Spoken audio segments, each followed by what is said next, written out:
Welcome back to the second part of financial analytics. आज हम बात करेंगे उन 6 स्टेजेस की जिसमें से her self made multi millionaire और बिलियनेयर को गुजरना पड़ता है, या फिर ये कह लो कि ये वो लेवल्स हैं जिन्हें एक आम इंसान को पार करना ही होगा in order to be successful. आपको भी। हमारे पेरेंट्स ने हमें बचपन से ही सिखाया है कि बेटा सेविंग्स आर मस्ट, लेकिन हम तो स्मार्ट जनरेशन के हैं ना। हमें तो लगता है कि सेविंग से कुछ नहीं होता, बल्कि हर साल पैसे की वैल्यू कम हो जाती है। असली ग्रोथ तो इन्वेस्टमेंट में है। अब मेरी बात को ध्यान से सुनना। मान लो कि आपको अपने शहर से एक दूसरे शहर में जाना है, और वो भी अकेले। सो आपके पेरेंट्स आपसे कहते हैं कि बेटा बाइक पे चले जाओ, लेकिन आप तो स्मार्ट जनरेशन के हो। आपने कहा कि बाइक से तो बहुत टाइम लग जाएगा, कार से जाएंगे तो जल्दी पहुंच जाएंगे। वेरी गुड, लेकिन आपको कार चलानी नहीं आती और कैब बुक करने के पैसे नहीं।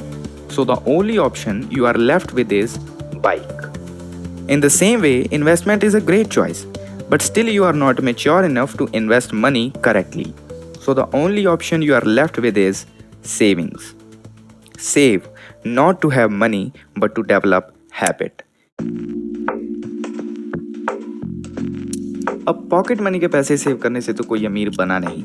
Hence, we need to find a place where we can invest. Except stock market and SIPs because of its volatile nature, जिसे हैंडल करने के लिए एक्सपीरियंस चाहिए। वेल, एक चीज जिसमें इन्वेस्ट करने के लिए एक्सपीरियंस रिक्वायर्ड नहीं है, that is learning a skill.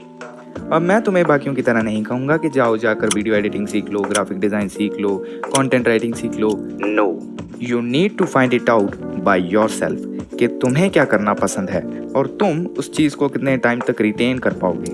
Hence just learn. देखो, जिंदगी में सीखना सब कुछ नहीं होता, बल्कि जो सीखा है उसे इम्प्लीमेंट करना इंपॉर्टेंट होता है। जो स्किल तुमने स्टेज 2 में सीखा था, अब टाइम है कि तुम उस स्किल को इम्प्लीमेंट करो और उसकी इतनी प्रैक्टिस करो कि तुम उसमें प्रो बन जाओ, because there is no place for the averages. लेकिन प्रो कैसे बनेंगे? प्रो बनना बहुत सिंपल है। जिस काम में प्रो बनना है, उस काम की प्रैक्टिस तब तक करो जब तक कि उस प्रोसेस का 80% तुम्हें पीस ऑफ केक ना लगने लग जाए।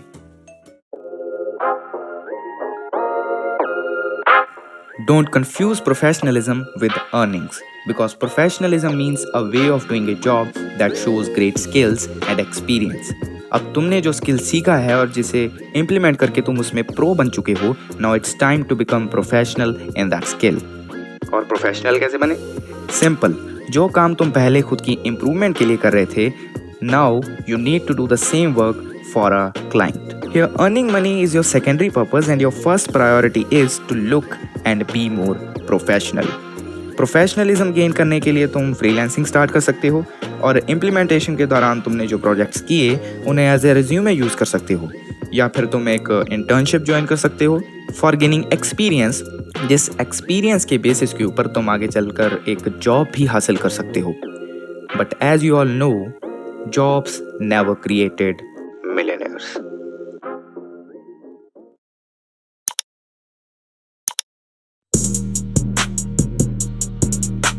वेल, फ्रीलांसिंग, इंटर्नशिप और जॉब करके आपको एक सेटिस्फैक्ट्री अमाउंट तो हर महीने मिल जाएगा, लेकिन वो आपके सपने पूरे करने के लिए कभी काफ़ी नहीं होगा।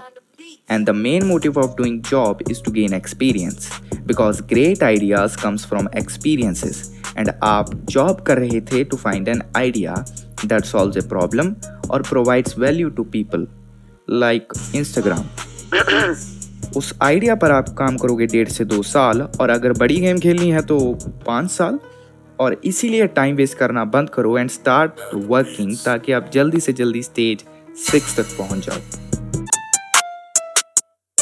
This is the stage where you are experienced. तुम्हारा आइडिया सक्सेसफुल हो चुका है, बिजनेस ऑटोमेट हो चुका है, सेविंग्स की हैबिट की वजह से तुम्हें रिस्क लेने से डर नहीं लगता, and now you are also free to understand where to invest your money for your futures. तुम्हारे पास सब कुछ है, वो महंगी गाड़ी, वो बड़ा घर, क्वालिटी टाइम विद पेरेंट्स, वो expensive world tour, but let me remind you, you are still at stage 1. So